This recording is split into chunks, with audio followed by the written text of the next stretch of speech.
Dearest listeners, Lady Whistledown here, welcoming you to a tale that begins with a duke collapsing at his own winter ball, left trembling and newly disabled as the fiancée meant to cherish him, recoils in horror, only for a quiet servant girl to cross the floor and become the lone soul brave enough to lift him. What follows is a whisper that swells into scandal, a loyalty that sharpens into danger, and a mystery tightening around them both, leaving society to wonder how far this unlikely pair will go when the truth in the shadows begins to stir. Before we proceed, do be sweet and subscribe, and tell me where in the world you are listening from. Now, shall we slip gracefully into our tale? Part 1.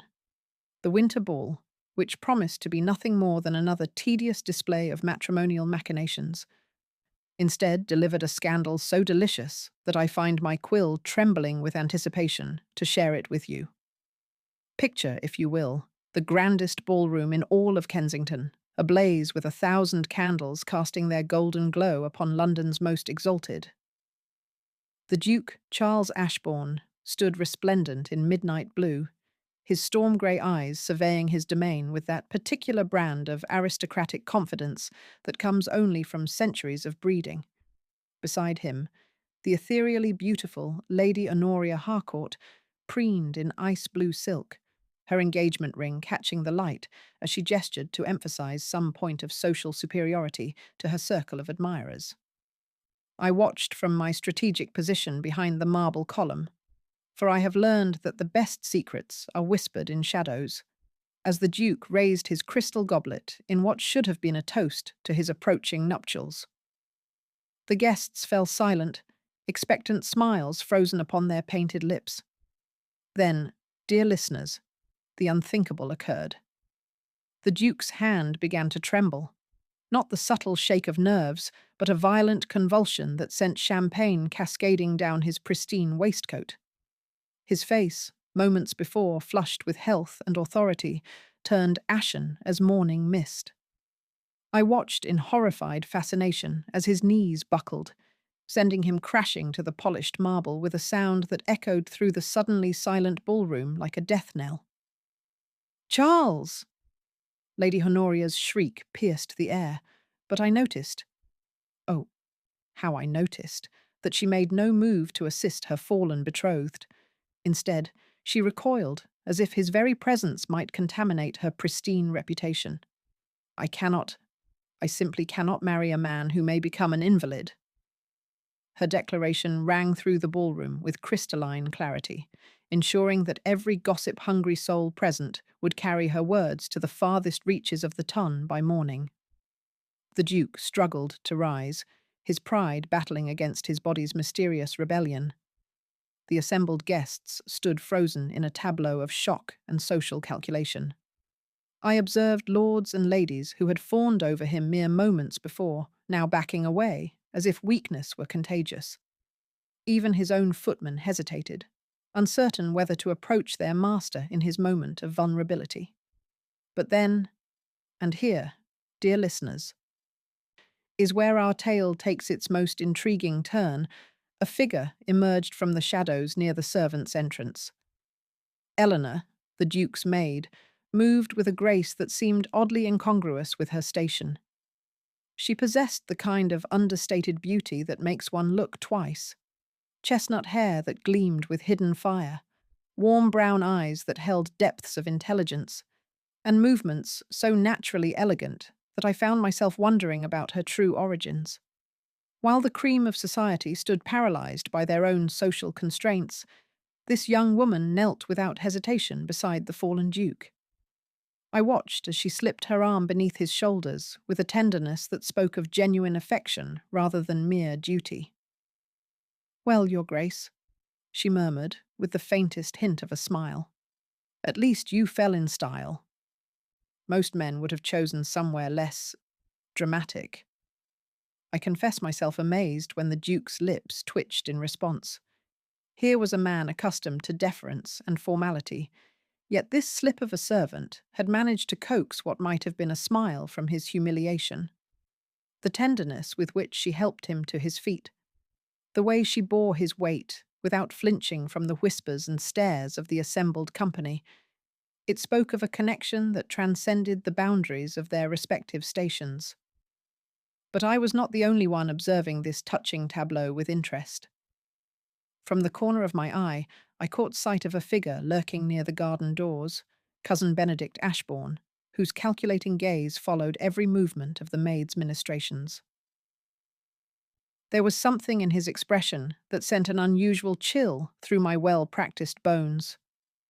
As Eleanor guided the Duke toward the staircase, I heard the whispers beginning to spread like wildfire through the crowd. "Worse than they thought," hissed the Marchioness of Pembroke to her companion. "This is only the beginning," murmured Lord Westford, with the satisfaction of one who delights in others' misfortunes. I noticed how the Duke's free hand trembled as he gripped the banister, how he tried to hide his weakness even as he leaned heavily upon the maid's surprisingly strong shoulder. There was a mystery here, dear listeners, wrapped in layers of scandal and social impropriety that would make the most seasoned gossip's heart race with anticipation. As they disappeared into the upper regions of the mansion, I caught the glint of candlelight on what appeared to be a note being passed between two servants near the musician's alcove.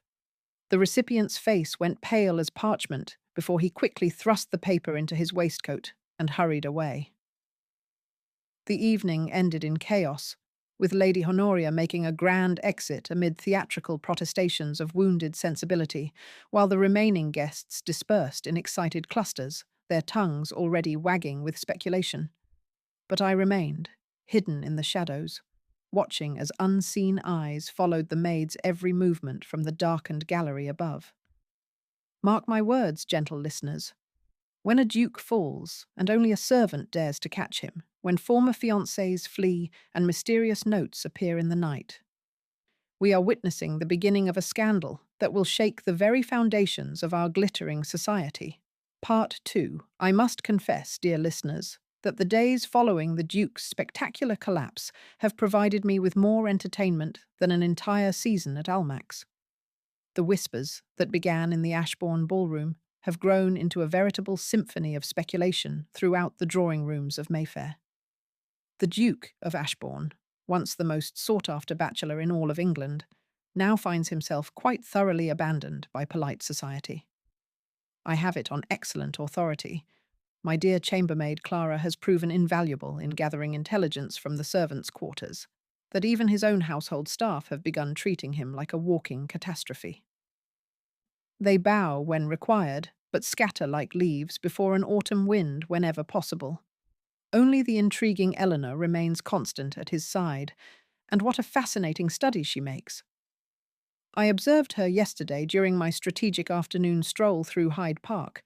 One must maintain one's sources, after all, as she accompanied the Duke on what appeared to be his first public appearance since the incident. The way she moved beside him, neither subservient nor presumptuous, suggested a confidence that seemed rather remarkable for a woman of her supposed station. But it was this morning's development that truly set my quill racing across the page. I happened to be positioned most advantageously in the garden maze adjacent to the Duke's estate, when I overheard the most extraordinary conversation drifting from his study window. "Your Grace," came Eleanor's voice, crisp with determination, "if I may speak plainly? Have you ever done otherwise?" The Duke's response carried a note of warmth that I found quite telling. "The gossips are having a field day. Lady Pembroke was heard yesterday claiming you're suffering from some dreadful wasting disease. Lord Westford has begun suggesting that perhaps your cousin Benedict might prove a more stable heir." I pressed closer to the window, my heart racing with delicious anticipation. Benedict Ashbourne. Now there was a man whose ambitions I had long suspected ran deeper than his carefully maintained facade of familial loyalty. "And what?" the Duke asked with dangerous quiet. "Do you propose I do about London's insatiable appetite for scandal?"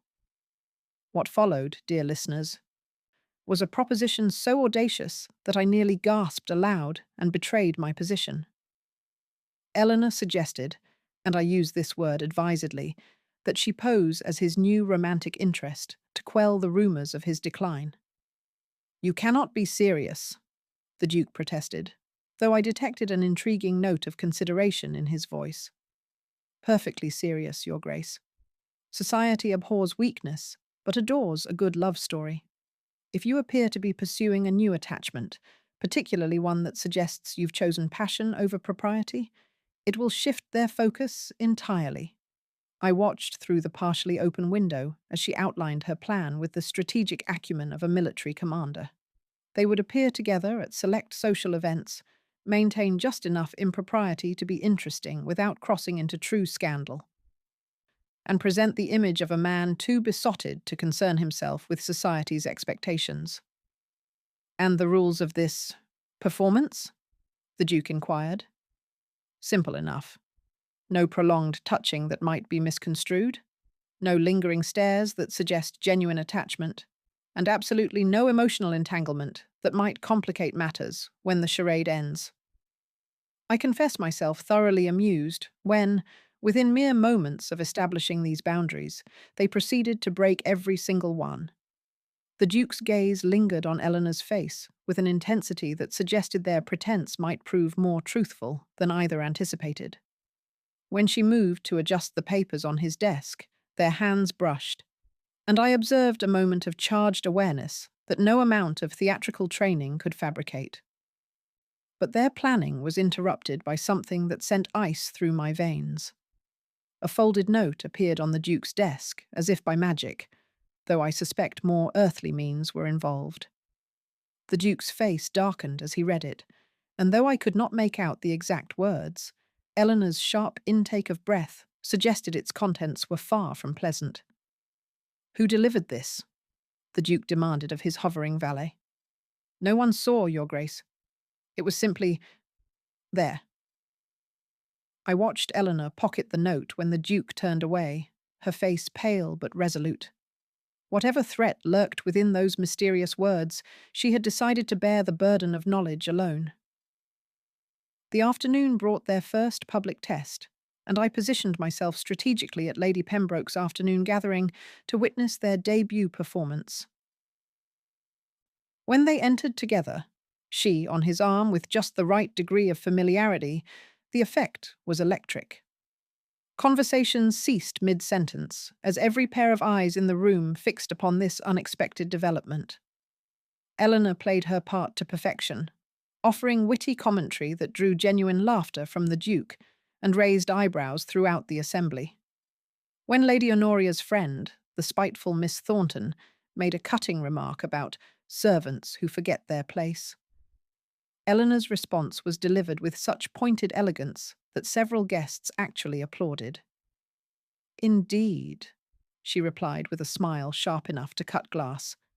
"How fortunate we are to live in an age where a person's worth might occasionally be measured by their character rather than merely their birth."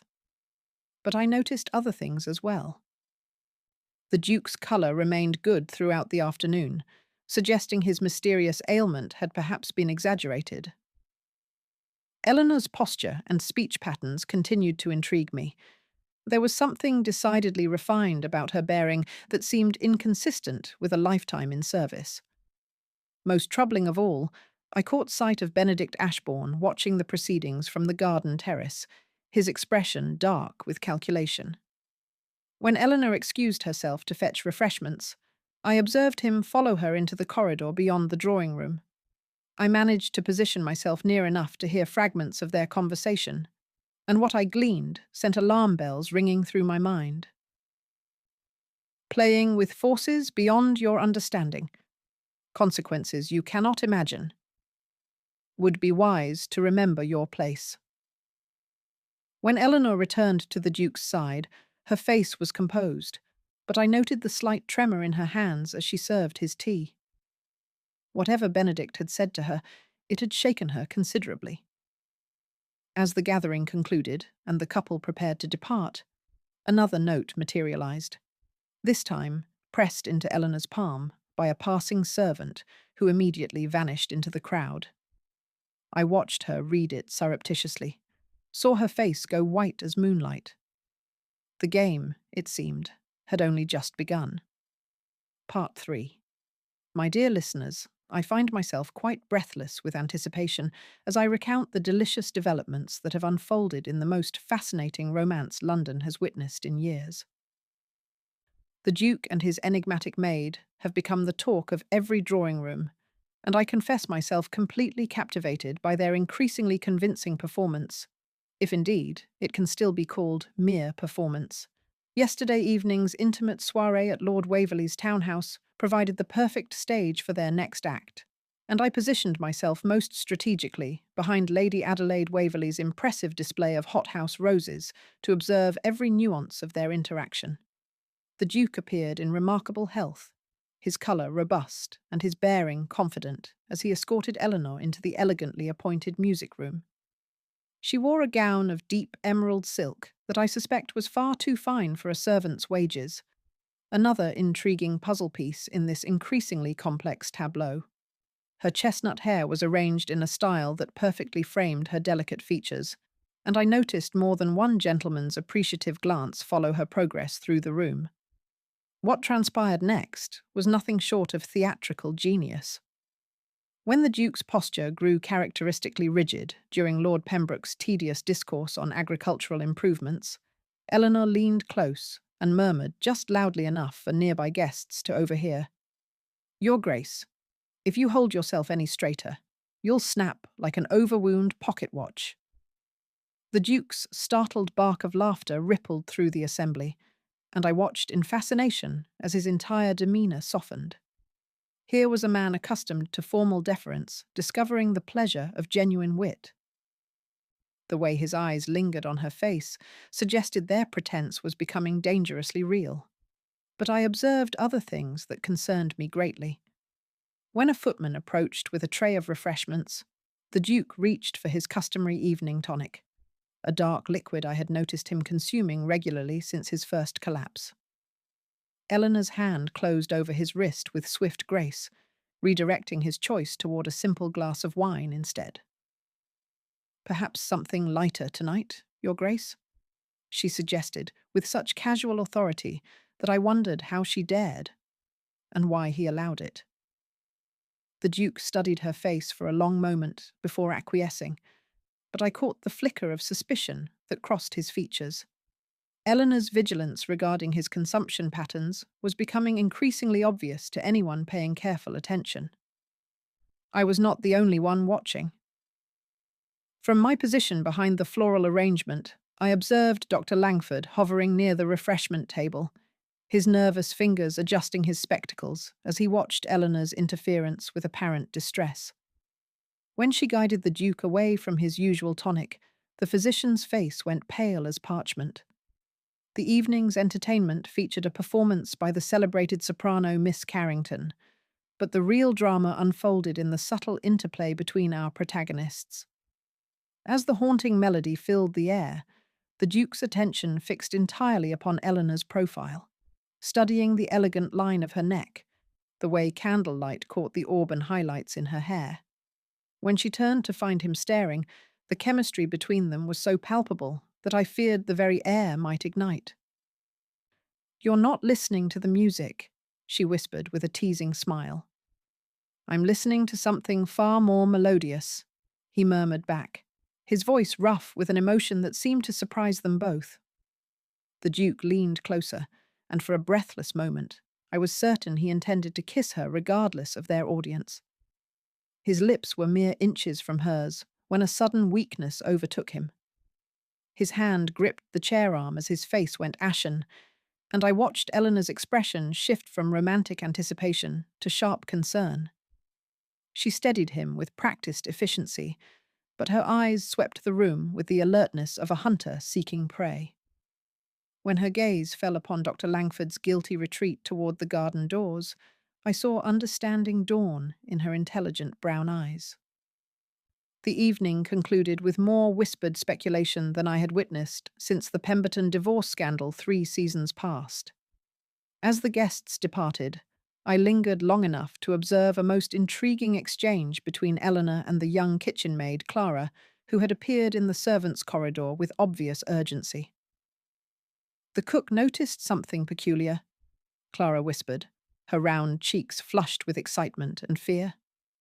A jar of bitter herbs has gone missing from the still room, the same jar that arrived with Dr. Langford's last delivery.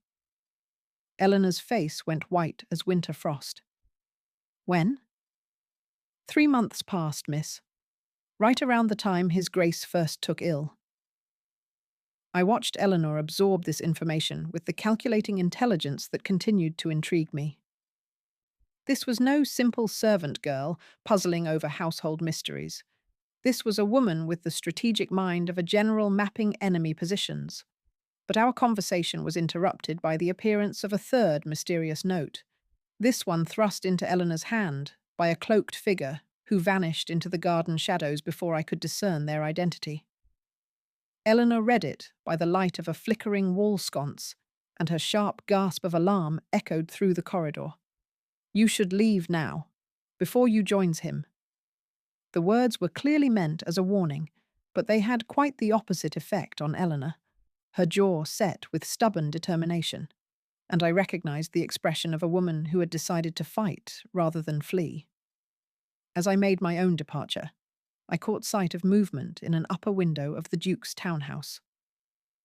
A shadowy figure watched from behind partially drawn curtains as Eleanor helped the Duke into his carriage. The watcher's identity remained hidden, but their posture suggested intense scrutiny of every interaction between the Duke and his devoted companion.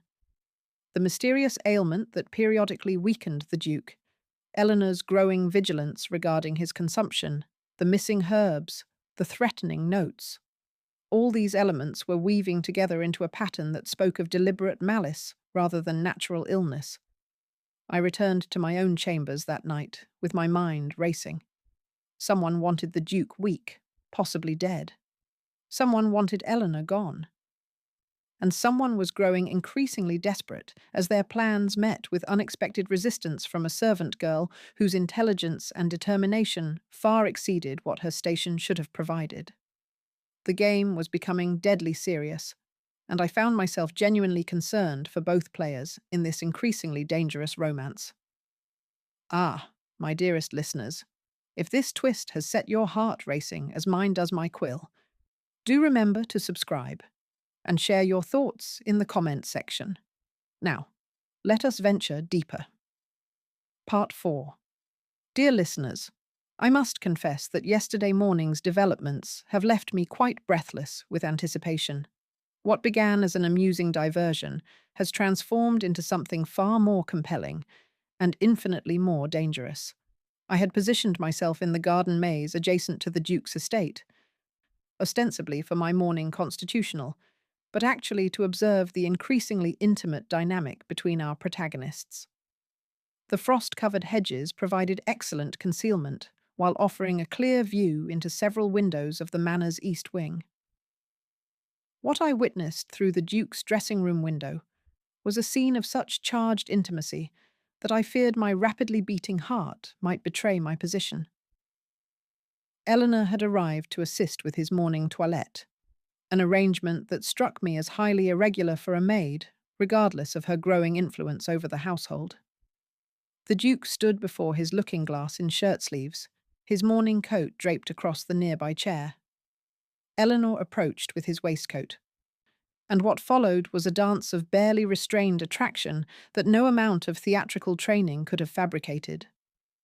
"Your Grace," she said softly, stepping behind him to slip the garment over his broad shoulders. "You must allow me to help." Her fingers brushed the nape of his neck as she adjusted his collar, and I watched the Duke's reflection in the mirror. His eyes closed briefly, as if savouring her touch, before fixing upon her face with an intensity that made even me feel as though I were intruding upon something sacred. "Eleanor," he murmured, his voice rough with emotion. "What are you doing to me?" She moved to face him, ostensibly to fasten his buttons, but the proximity brought them close enough that I could see the rapid rise and fall of her breathing. Her fingers worked the small pearl buttons with trembling efficiency while he watched her face with fascination. "If you continue breathing like that, Your Grace," she whispered, with a shakiness that belied her teasing words. I shall drop these buttons entirely. The Duke's hands rose to cup her face, tilting her chin upward until their lips were mere inches apart. The morning light streaming through the window caught the auburn fire in her hair, and I found myself holding my breath in anticipation of the kiss that seemed inevitable. But at the crucial moment, the Duke's strength failed him again. His face went pale. His hands dropped away from her face, and he gripped the edge of his dressing table to steady himself. Eleanor's expression shifted instantly from romantic longing to sharp concern, and I observed her eyes narrow with the calculating intelligence that continued to intrigue me. "The tonic?" she said quietly, her gaze falling upon the small vial that sat among his grooming implements. "You've been taking Dr. Langford's tonic every morning for 3 months." I watched her lift the vial to examine its contents more closely, her nose wrinkling at what I presumed was an unusual odour. The Duke, still struggling with his mysterious weakness, seemed unaware of her scrutiny. "Eleanor," he said suddenly, catching her wrist in his hand, "I need you to know, whatever happens, whatever they say about me, you are the only person in this house I trust completely." The raw honesty in his voice would have melted the hardest heart, and I watched Eleanor's resolve visibly strengthen. She pocketed the vial with quick efficiency before helping him to his chair, but their tender moment was shattered by the arrival of an unexpected visitor. Through the window, I observed the Duke's valet announce Dr. Langford, whose appearance at such an early hour struck me as highly suspicious. Eleanor immediately stepped back into the shadows near the wardrobe while the physician entered. "Your Grace," Dr. Langford said with nervous deference, "I've come to check on your condition and ensure you're maintaining your regimen." "My regimen?" The Duke's voice carried a note of steel that suggested growing suspicion. "The tonic, Your Grace. It's crucial that you take it precisely as prescribed. Your recovery depends upon absolute consistency." I watched Eleanor's face from my concealed position, saw the moment when understanding crystallized in her intelligent brown eyes. The physician's insistence, his nervous demeanor, the timing of the Duke's weakness, all the pieces were falling into place. After Dr. Langford departed, notably without examining his patient, Eleanor emerged from concealment with the purposeful stride of a woman who had reached a decision. "Your Grace," she said quietly, "I believe someone is trying to poison you." The Duke's startled laugh died when he saw her expression. "Eleanor, that's impossible. Dr. Langford has been the family physician for 3 months," she interrupted firmly. "Exactly as long as you've been experiencing these episodes?" She produced the vial she had taken, holding it toward the window, where the morning light revealed an unusual sediment at the bottom. "When did you last feel completely well?" The Duke considered this carefully. "The morning before my engagement ball. I remember feeling perfectly strong." "And when did you begin taking this tonic?" "The day after my collapse. Dr. Langford said it would prevent future episodes." Eleanor's expression turned grim. "Your Grace, I believe this tonic is causing your episodes, not preventing them." What followed was a hurried conference in hushed tones as Eleanor outlined her growing suspicions. She had noticed patterns. The Duke's strength always failed within an hour of taking his prescribed medication. The timing of his collapses corresponded perfectly with his dosing schedule, and most damning of all, when she had prevented him from taking it the previous evening, he had remained strong throughout the night. Their investigation was interrupted by the arrival of another mysterious note, this one more ominous than its predecessors. A cloaked servant appeared in the corridor beyond the dressing room, thrust the message through the partially open door, and vanished before either could react. Eleanor read it aloud, her voice trembling slightly. "If you care for him, stop digging." The Duke's face darkened with fury. "Someone in this house is watching our every move." "Someone who grows more desperate as we grow closer to the truth," Eleanor agreed. Your Grace, I must ask you something, and I need you to answer honestly. Anything. Who benefits most from your incapacity? Who would gain the most from your elimination? The Duke's silence spoke volumes, and I saw understanding dawn in his storm-grey eyes. The Duke of Ashbourne had no direct heir save his cousin Benedict, a man whose gambling debts and expensive tastes were well known throughout London society. Benedict has been remarkably helpful these past months, the Duke said slowly. Always checking on my condition, always present when I've had my episodes. Always present, Eleanor repeated meaningfully. And always ready to step into your role when you're too weak to fulfill your duties? But their conversation was interrupted by an unexpected visitor whose presence sent ice through my veins. From my position in the garden, I observed Benedict Ashbourne himself approaching the manor, his expression dark with purpose. Eleanor caught sight of him through the window and quickly moved away from the Duke. "He cannot see us together like this," she whispered urgently. "Not now, when we're so close to understanding." As Benedict's footsteps echoed in the corridor beyond, Eleanor made a decision that would prove either very brave or very foolish.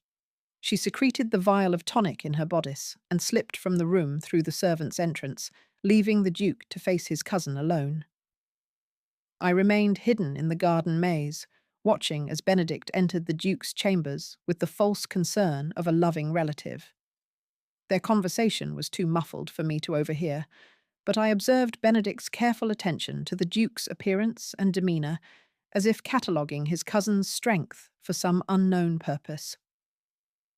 When Benedict finally departed, I saw Eleanor return through the servants' corridors, her face set with grim determination. She had made her choice, to stand between the Duke and whatever danger threatened him, regardless of the personal cost. But as I prepared to withdraw from my observation post, movement in an upper window caught my attention. A figure watched from behind carefully drawn curtains as Eleanor re-entered the Duke's chambers. The watcher's identity remained hidden, but their intense scrutiny suggested that every development in this unfolding drama was being carefully monitored by hostile eyes. The game had become deadly serious, and I found myself genuinely fearful for both players in this increasingly dangerous romance. Part 5. My dearest listeners, I confess that last night's revelations have left me quite shaken. What I witnessed in the moonlit corridors of the Ashbourne estate has transformed our charming romance into something far more sinister and infinitely more compelling.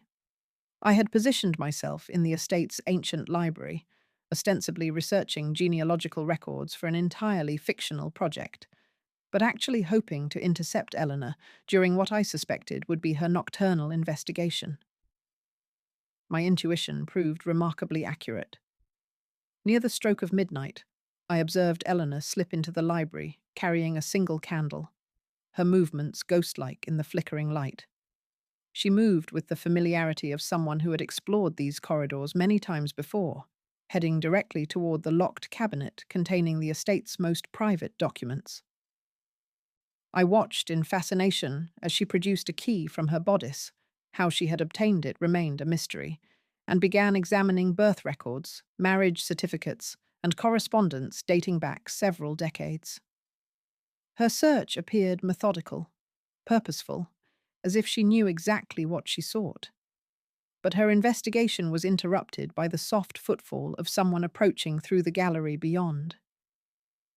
Eleanor quickly extinguished her candle and pressed herself into the shadows between two towering bookcases, just as Benedict Ashbourne entered with a companion whose identity remained concealed by the darkness. "You've been remarkably patient," Benedict's voice carried clearly through the stillness. "But patience has its limits." "The girl is becoming a problem," replied his companion, a voice I recognized with shock as Dr. Langford's. "She's asking questions, interfering with his medication, growing too close to the truth." My heart nearly ceased beating as the full scope of their conspiracy became apparent. Dr. Langford was not merely an unwilling accomplice. He was Benedict's active partner in whatever scheme threatened the Duke's life. "Then perhaps," Benedict said with chilling calm, "it's time Miss Eleanor learned exactly how precarious her position truly is." What followed was a revelation so shocking that I nearly gasped aloud and betrayed my position. Benedict produced a leather portfolio containing documents that, even from my concealed location, I could see bore official seals and signatures. "Did you truly believe," he continued conversationally, "that we wouldn't investigate the background of someone who gained such unusual influence over my dear cousin?" The rustling of papers was followed by Benedict's satisfied chuckle. "Eleanor Ravenscroft, daughter of the disgraced Viscount Ravenscroft, whose gambling debts and treasonous correspondence forced the family into exile and poverty. A family name so thoroughly ruined that the mere mention of it would destroy anyone foolish enough to claim the connection." I watched Eleanor's face go white as moonlight in her hiding place. The carefully constructed identity she had maintained was crumbling before her eyes, and I could see the war between fear and determination playing out in her expression. "She's been hiding among the servants," Dr. Langford observed with cruel amusement. "But noble breeding has a way of revealing itself. Too refined, too intelligent, too comfortable giving orders rather than taking them?" "Precisely," Benedict agreed. "And that breeding makes her both useful and dangerous. Useful because her attachment to Charles provides excellent motivation for cooperation. Dangerous because aristocratic blood carries with it certain inconvenient loyalties." Their conversation continued in hushed tones that I strained to overhear, revealing the full scope of their machinations. Benedict had been slowly poisoning the Duke with a rare herb that mimicked the symptoms of a degenerative disease. The goal was not immediate death. That would arouse too much suspicion, but rather a gradual decline that would eventually necessitate Benedict's assumption of ducal responsibilities. Eleanor's presence had complicated their timeline. Her interference with the Duke's medication schedule had slowed his deterioration, while her growing influence threatened to expose inconsistencies in his treatment. Worse still, their increasingly obvious attachment was creating a romantic complication that could derail the entire plan. "She must be eliminated," Dr. Langford stated with clinical detachment. "The same herb that weakens Charles could easily prove fatal to someone of her smaller stature." "Not yet," Benedict replied thoughtfully. "First, we use her noble heritage against her. The threat of exposure should provide sufficient motivation for cooperation. If that fails—" He left the sentence unfinished, but the implication hung in the air like a death sentence. As the conspirators departed, I remained frozen in my hiding place, my mind racing with the implications of what I had witnessed. Eleanor emerged from the shadows only after their footsteps had faded completely, and I watched her sink onto a nearby chair as the full weight of her situation settled upon her shoulders. She was trapped between her growing love for the Duke and the terrible knowledge that her very presence endangered both their lives. Her noble birth, which should have been a source of pride, had become a weapon that could be used to destroy everything she held dear. But as I observed her sitting in that moonlit library, surrounded by the detritus of her shattered disguise, I saw something remarkable happen. Instead of collapsing under the weight of despair, Eleanor's spine straightened with aristocratic resolve. She gathered the scattered documents, returned them to their proper places, and walked from that library with the bearing of someone who had made a decision. I followed at a discreet distance as she made her way through the sleeping house toward the Duke's chambers. What transpired there was a conversation conducted in whispers so soft that even my practiced ears could not decipher the words. But the emotion was unmistakable. Through the partially open door, I observed the Duke take Eleanor's hands in his face grave with concern as she related some portion of what she had discovered. When she moved to pull away, no doubt intending to flee for his protection, he held her fast. Whatever they've told you, or you've heard, whatever they've threatened, he said with quiet intensity, you are not alone in this. The kiss that followed was inevitable, desperate, and achingly tender. Here were two people who had found love in the midst of mortal danger, whose very happiness threatened to destroy them both. But their romantic moment was shattered by a sound that sent ice through my veins, the deliberate creak of floorboards in the corridor beyond. Someone was watching, listening, cataloguing every word and gesture for future use against them. Eleanor pulled away from the Duke's embrace, her face pale with renewed fear. They know, she whispered. They know everything. As I withdrew to my own chambers, leaving the lovers to face their impossible situation, I could not shake the feeling that we were approaching a crisis that would either save them both or destroy them entirely. The game had become deadly serious, and the stakes could not be higher. The next move belonged to their enemies, and I feared it would be both swift and merciless. Part 6. Dearest listeners, I write to you this morning with hands that tremble from both exhaustion and exhilaration, for last night brought revelations so extraordinary that I scarce know how to begin recounting them. The romance that has captivated all of London has exploded into a matter of life and death, and I fear our protagonists stand at the very precipice of disaster.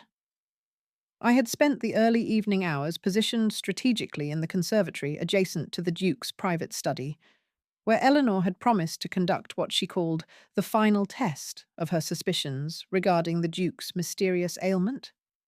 Armed with a cutting from one of the Duke's prized orchids, she intended to expose it to his prescribed tonic to observe the effects.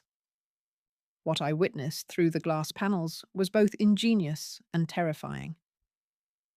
Eleanor carefully measured several drops of the Duke's medication onto the delicate white petals of the orchid cutting, then settled into a chair to maintain her vigil.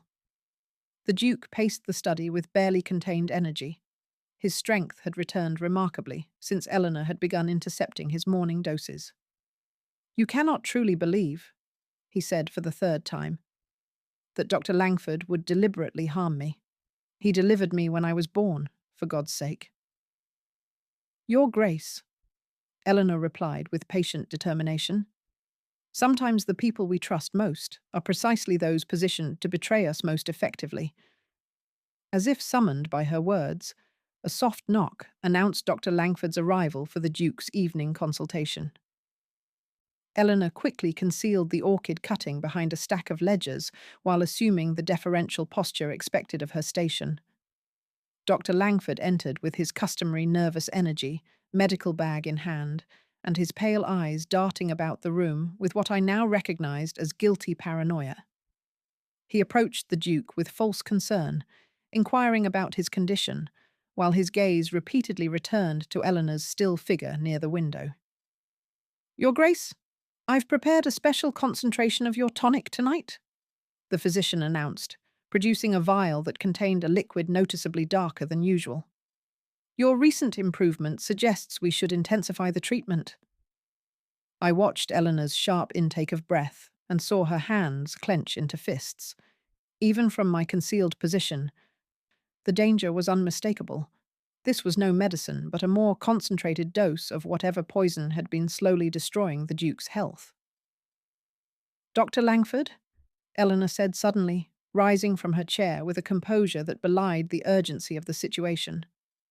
Perhaps His Grace should wait until morning for his medication. He seems so much stronger this evening.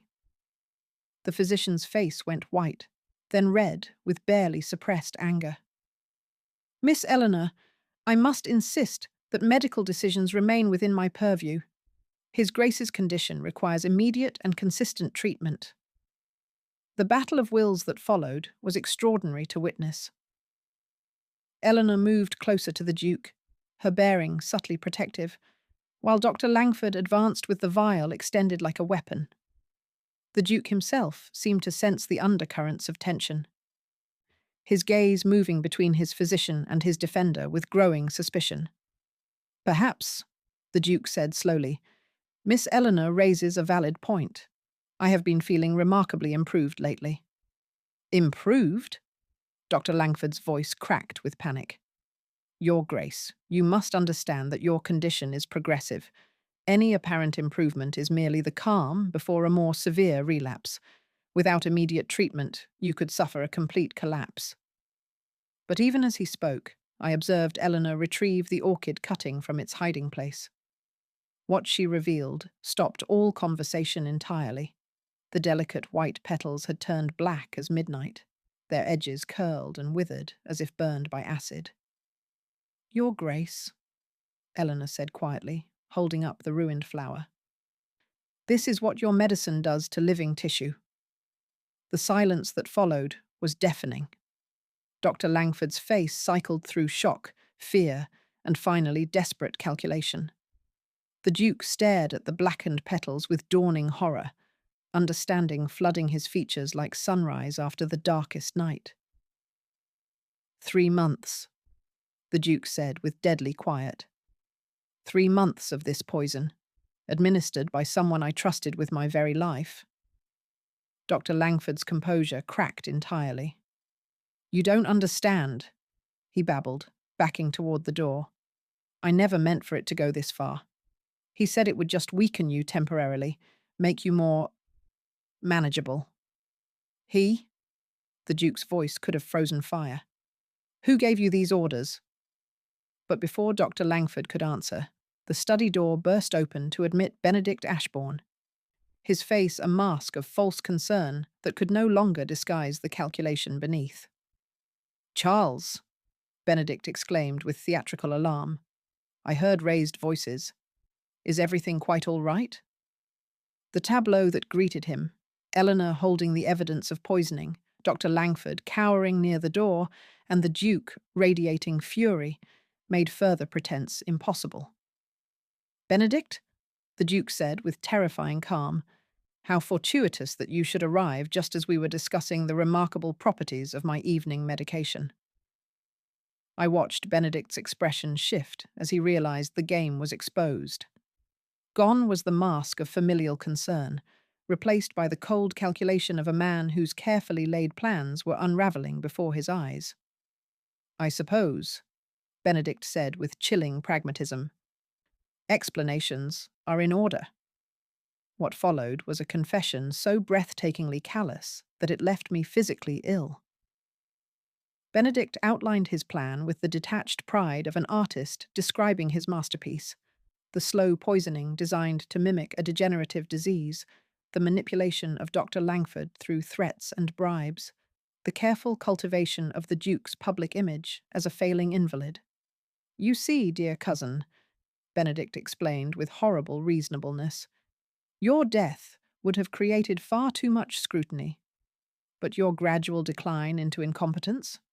That merely required compassionate relatives to assume the burden of leadership." The Duke's rage was magnificent to behold, but it was Eleanor who acted with decisive courage. As Benedict reached into his coat, whether for a weapon or another vial of poison, I could not determine. She placed herself squarely between the two men. "No," she said with quiet authority. "This ends here." But Benedict's smile was pure malice. "Does it indeed, Lady Eleanor? Or should I say, daughter of the traitor Viscount Ravenscroft?" The Duke's sharp glance toward Eleanor revealed that this particular revelation was news to him, but his protective instincts overrode any questions about her concealed heritage. "Her parentage," he said with deadly quiet, "is of no concern to anyone in this room." Benedict laughed with genuine amusement. "How delightfully romantic. But I'm afraid her noble blood makes her an even greater threat than I initially realized." The confrontation that followed erupted with startling violence. Benedict lunged not for the Duke, but for Eleanor, clearly intending to use her as leverage. The Duke's response was immediate and fierce. Weakened though he was by months of poisoning, his determination to protect the woman he loved gave him strength I had not witnessed since before his mysterious illness began.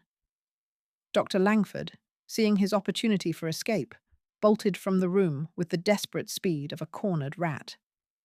Benedict, finding himself overpowered by his cousin's renewed vigor, produced a small pistol from his waistcoat. "Stand back, Charles," he panted, the weapon trained on Eleanor's heart. "You always were too sentimental for your own good." But Benedict had underestimated both his opponents. Eleanor, drawing upon the aristocratic steel that no amount of servant's training could entirely suppress, faced the gun with unflinching courage. "Fire if you will," she said with magnificent calm. "But know that your crimes are already known beyond this room." Benedict's eyes widened as he realized the truth. Their confrontation had been witnessed, recorded, and would soon be reported to the proper authorities. The game was over, and he had lost.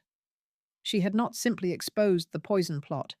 She had orchestrated Benedict's complete downfall with the strategic brilliance of a natural commander. Justice, it seemed, wore a servant's dress and spoke with a nobleman's courage. Listeners, if this revelation has left you breathless, do be kind and subscribe. And tell me in the comment section whether you suspected foul play all along. Now, onward. The night grows darker still. Part 7. The scene that unfolded in the Duke's study will remain etched in my memory until my dying day.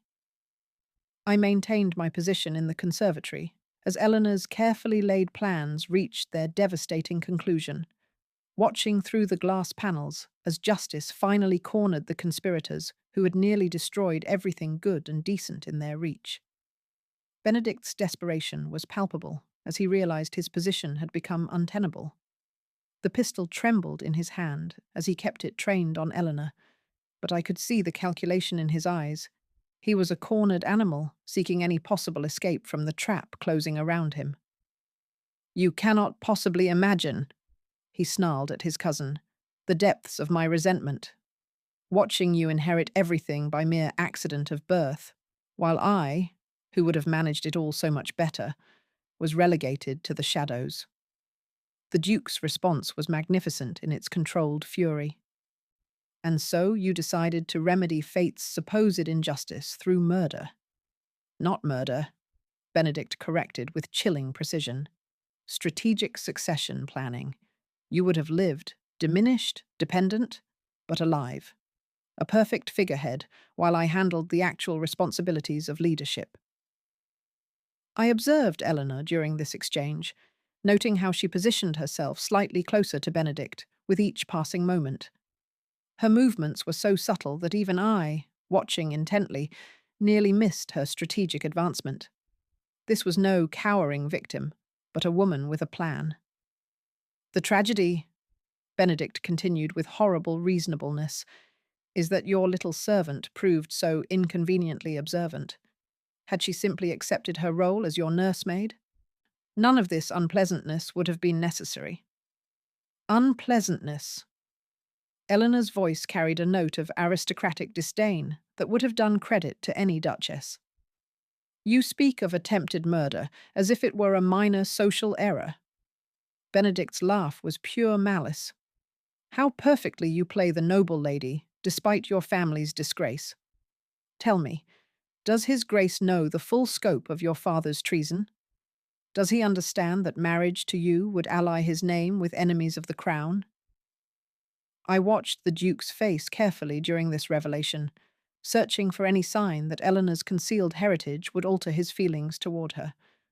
What I saw instead was a man whose love had transcended all considerations of social propriety. His protective stance never wavered. "Her father's sins," the Duke said with quiet intensity, "are not hers to bear." But Benedict was far from finished with his revelations. From his waistcoat, he produced a letter bearing official seals that I recognized with growing alarm. "This correspondence," he announced with triumph, "details Lord Ravenscroft's communications with French agents during the war. Possession of it makes dear Eleanor not merely the daughter of a traitor, but potentially a traitor herself." Eleanor's face went white, but her voice remained steady. "That letter was stolen from my father's effects after his death." "Stolen?" Benedict's eyebrows rose in mock surprise. Or preserved as insurance against future need? I've found that aristocratic loyalty can be so flexible when properly motivated. The Duke's response was immediate and fierce. You blackguard! To use a dead man's correspondence against his innocent daughter. Innocent? Benedict interrupted. She's been deceiving you about her very identity since the day she entered your household. What other deceptions might she have practiced? I could see Benedict's strategy clearly, to poison the Duke's trust in Eleanor even as his own villainy was exposed. If he could not escape justice, he would at least deny his cousin the happiness that had eluded his own grasp. But he had underestimated both the Duke's character and Eleanor's courage. Instead of cowering under the weight of these accusations, Eleanor stepped forward with the bearing of one who had finally decided to embrace her true heritage. You're quite right, she said with magnificent calm. I have been deceiving His Grace about my identity.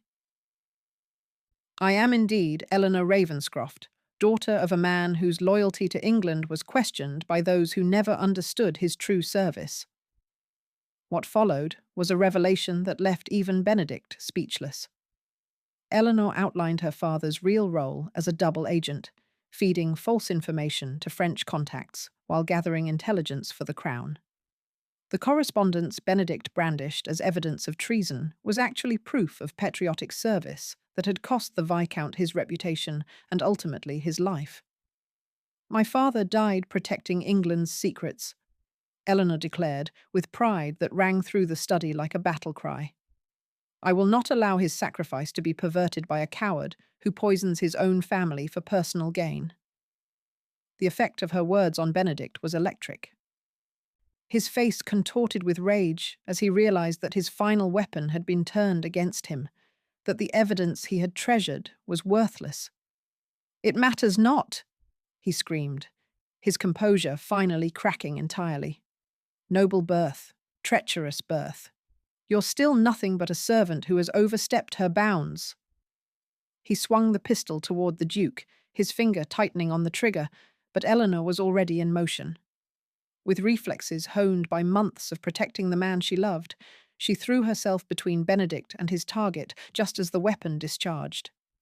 The sound of the shot was deafening in the confined space, followed immediately by the crash of splintering wood as the ball struck a bookcase behind where the Duke had been standing. Eleanor's quick action had spoiled Benedict's aim, but the violence of her movement sent her sprawling across the carpet. The Duke's roar of fury was primal, terrifying. He launched himself at Benedict with the strength of a man who no longer cared for his own safety, driven by the sight of the woman he loved, risking everything to protect him. The struggle that followed was brief but fierce. Benedict, weakened by months of comfortable living, was no match for his cousin's desperate strength.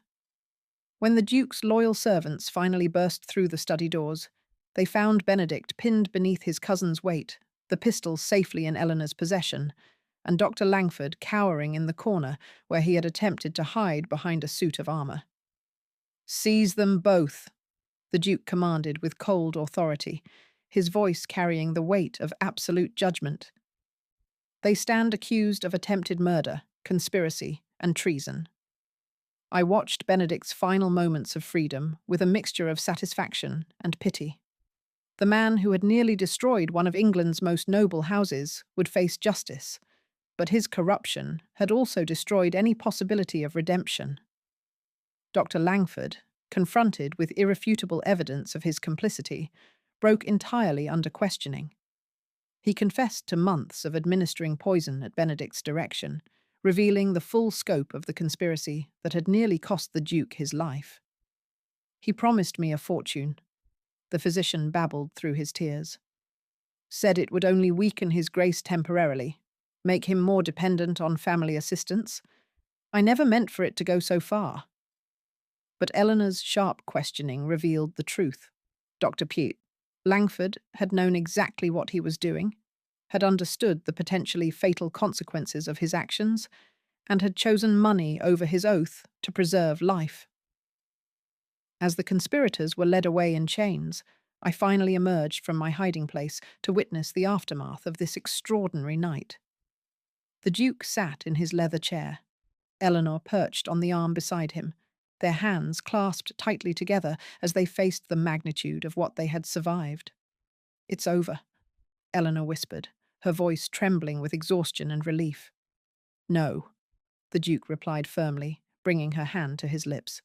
"It's just beginning." The look that passed between them spoke of a love tested by fire and proven unbreakable. They had faced death together and emerged victorious. But more importantly, they had discovered that their connection transcended all considerations of birth, fortune, or social propriety. The scandal that had begun with a duke's mysterious collapse had concluded with the exposure of treachery and the triumph of true love. And I, dear listeners, had been privileged to witness every magnificent moment of their extraordinary journey. Part 8. I confess that my usual composure has been utterly shattered by the tender scenes I have witnessed over the past fortnight. As the Duke recovered from the effects of months of systematic poisoning, I have been privileged to observe a love story of such profound beauty that it has restored my faith in the possibility of true happiness. The Duke's restoration to health proceeded with remarkable swiftness once the source of his weakness was eliminated. I maintained my careful observations from various strategic positions throughout the estate, watching as colour returned to his complexion and strength to his movements. But it was the transformation in his demeanour that proved most remarkable. Where once stood a man burdened by mysterious illness and social isolation, now there emerged someone radiant with newfound purpose and joy. Eleanor's devoted care during his recovery was a wonder to behold. I observed her through the windows of his chambers as she tended to him with a tenderness that spoke of love finally freed from the constraints of pretense. Gone was the careful distance she had maintained as his servant. In its place was the natural intimacy of two souls who had faced death together and chosen each other above all else. 3 days after Benedict's arrest, I positioned myself in the garden maze where I could observe their morning walk along the frost-covered paths. The Duke moved with increasing vigour, but Eleanor remained close beside him, her hand resting lightly on his arm as they discussed the revelations that had shattered their world. "I should have seen it sooner," the Duke said, his voice heavy with self-recrimination. Benedict's hovering attention, Dr. Langford's nervous insistence on strict adherence to the treatment regimen, the signs were all there. "You trusted where trust was expected," Eleanor replied with gentle wisdom. "That speaks to your character, not your judgment."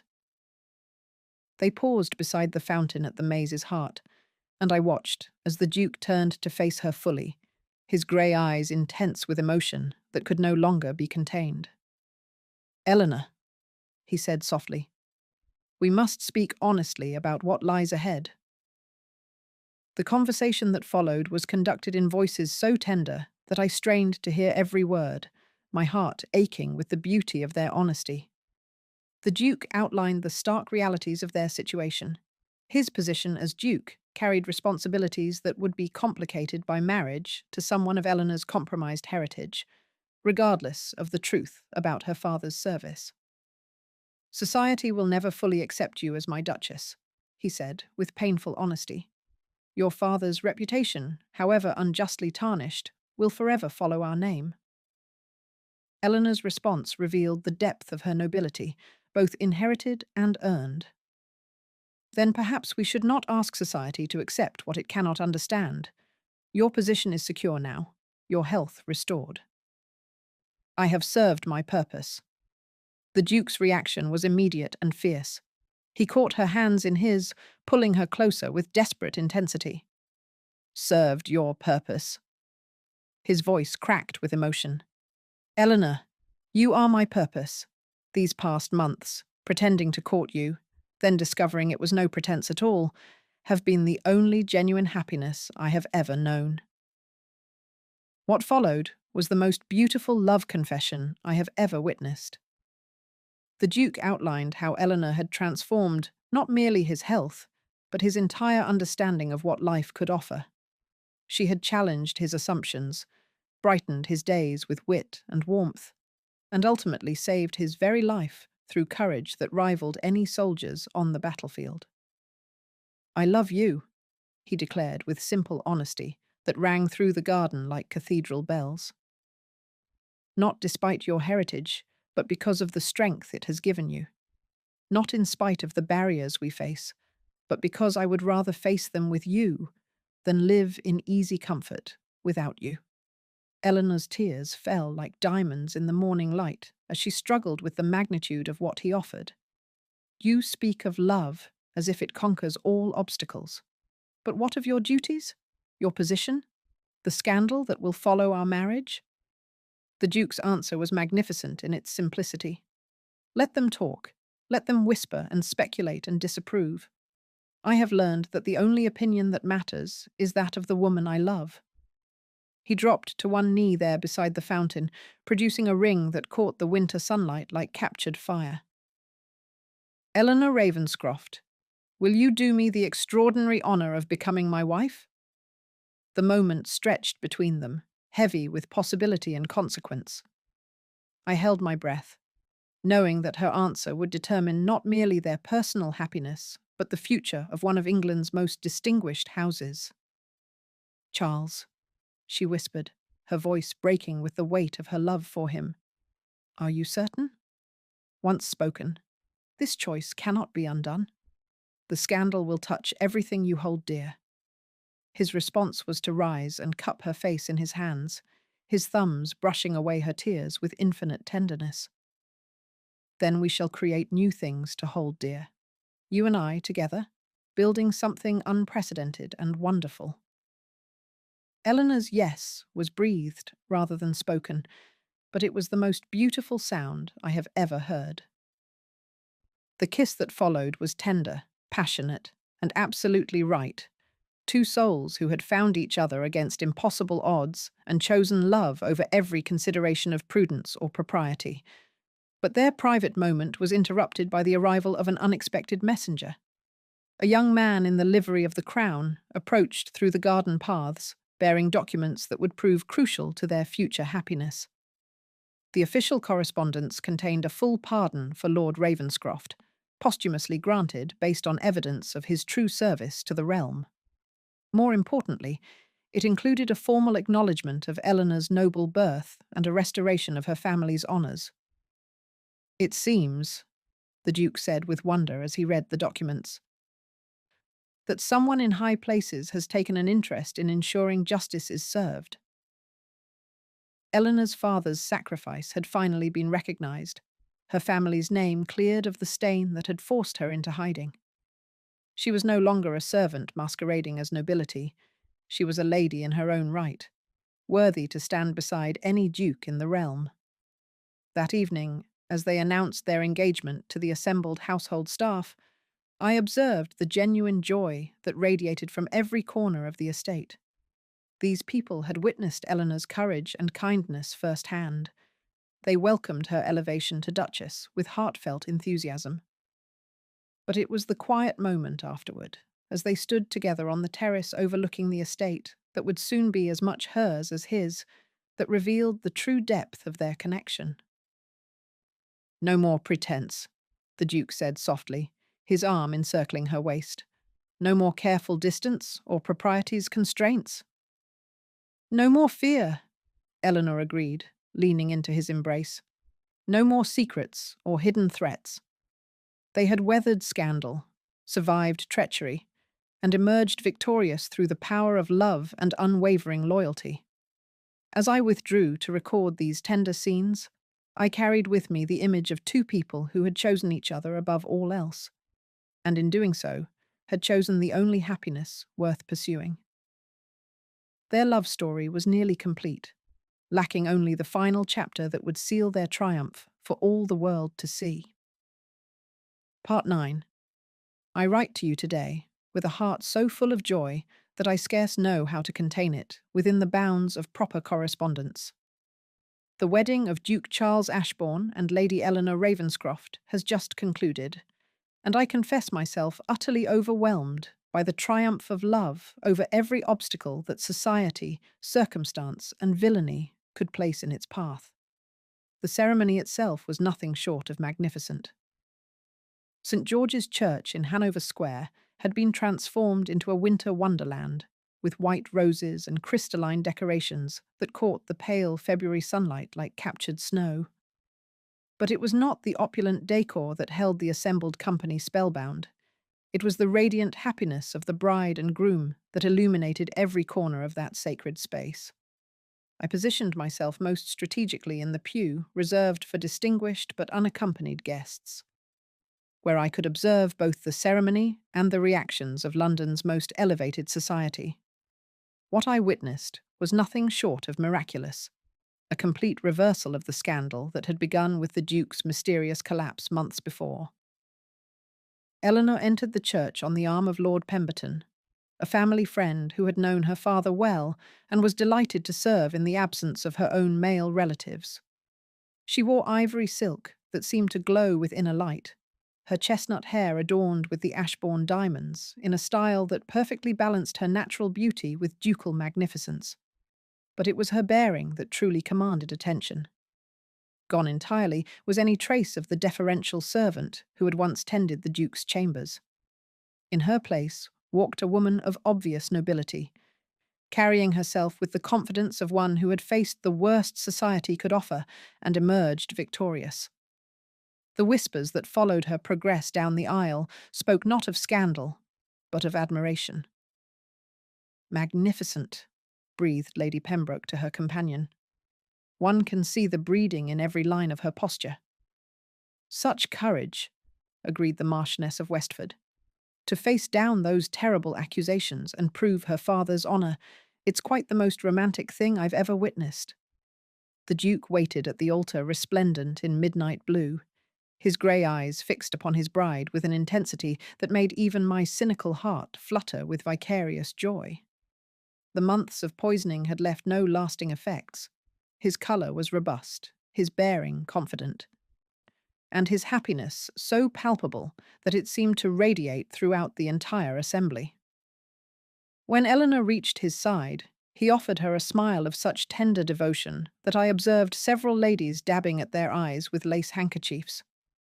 The vows they exchanged were traditional in form, but revolutionary in substance. Here were two people promising to love, honour, and protect each other, not from duty or social expectation, but from the deepest wells of genuine affection. "I take you not for your fortune or position," the Duke declared in his personal addition to the prescribed words, "but for your courage, your wisdom, and your extraordinary heart." Eleanor's response was equally moving. "I take you not for title or status, but for your honour, your strength, and the love that has transformed us both." The kiss that sealed their union was met with applause that shook the ancient rafters, a far cry from the scandalized whispers that had followed their first public appearance together. But the true measure of their triumph became apparent during the wedding breakfast that followed at Ashbourne House. I mingled through the glittering assembly, listening to conversations that revealed how completely the narrative had shifted in their favour. "The most romantic tale of the season," declared Lady Honoria's former friend, Miss Thornton, with the fervour of one eager to align herself with the winning side. "A duke who chose love over convenience, a lady who proved her noble worth through deeds rather than bloodlines. Quite the most inspiring couple," agreed Lord Westford, apparently having forgotten his earlier speculation about the Duke's fitness for leadership. "His Grace's recovery has been remarkable, and the new Duchess brings such intelligence to her position." I observed Eleanor, now the Duchess of Ashbourne, as she moved through the receiving line with natural grace, receiving congratulations from the very people who had whispered cruel gossip mere weeks before. There was no trace of bitterness in her manner, no hint of triumph over those who had doubted her. Instead, she exhibited the magnanimous spirit of true nobility, accepting their compliments with gracious warmth that made her former detractors into genuine admirers. The Duke remained constantly at her side, his pride in his new wife evident to all who observed them together. When the orchestra began the first waltz, their dance was a masterpiece of harmony, two people so perfectly attuned to each other that they moved as one entity, lost in their own world of shared joy. But it was during the evening's quieter moments that I witnessed the scenes that will forever remain etched in my heart. As the formal festivities wound down, I observed the newlyweds slip away to the conservatory, where Eleanor had first exposed the poison plot that nearly destroyed their happiness. "Are you content, my love?" the Duke asked softly, his arms encircling his wife as they stood among the blooming orchids that had helped save his life. "More than content," Eleanor replied, her face glowing with happiness. "I am home." Their tender embrace was interrupted by the arrival of a final surprise, a letter bearing the Crown's official seal. Its contents revealed that Eleanor's father's true service had been fully documented and would be publicly acknowledged, clearing the Ravenscroft name for posterity and ensuring that any children the Duke and Duchess might have would inherit a legacy free from the shadows of the past. "It seems," the Duke said with wonder, "that even the monarchy approves of our union." But their greatest triumph was yet to come. As I prepared to depart the estate, I was approached by young Clara, the kitchen maid, who had proven so instrumental in exposing the conspiracy that nearly destroyed them all. "My lady," she whispered excitedly, using my assumed title with touching respect. "There's something you should know. A note arrived this morning, addressed to no one in particular." The message she handed me was brief but ominous. "The truth is only beginning. The Ashbourne secrets run deeper than poison." I studied the cryptic warning with growing unease. Even in their moment of triumph, shadows from the past threatened to intrude upon their happiness. What other secrets might the ancient Ashbourne lineage conceal? What enemies might emerge to challenge their newfound peace? Yet as I observed the Duke and Duchess through the conservatory windows, lost in each other's arms, radiant with love and contentment, I felt confident that whatever challenges lay ahead, they would face them together. They had proven their devotion in the crucible of scandal and treachery. No future trial could shake the foundation of trust and affection they had built. The scandal that began with a duke's mysterious collapse had indeed become a triumph, not merely of love over adversity, but of truth over deception, courage over cowardice, and hope over despair. The Duke and Duchess of Ashbourne had written a new chapter in the annals of London society, proving that genuine worth transcends the accidents of birth, and that true love conquers even the most formidable obstacles. As I took my leave of their celebration, carrying with me the memory of their radiant happiness and the promise of future adventures, I could not help but smile at the delicious irony of it all. Society's greatest scandal had become its most inspiring love story, and the servant who was thought to reach above her station had proven herself worthy of the highest honours in the land. Their story was complete, a tale of love triumphant that would be whispered in drawing rooms for generations to come. And I, dear listeners, had been privileged to witness every magnificent moment of their extraordinary journey from scandal to lasting happiness. The Duke and Duchess of Ashbourne had achieved what every romantic heart yearns for, a love story with a truly happy ending, sealed not with resignation to duty, but with passionate devotion that would endure through whatever trials the future might bring. If you enjoyed this scandalous chronicle, do like, share, and subscribe for more tales from the heart of the ton. Until our next encounter in the glittering world of London society, I remain your devoted correspondent, Lady Whistledown.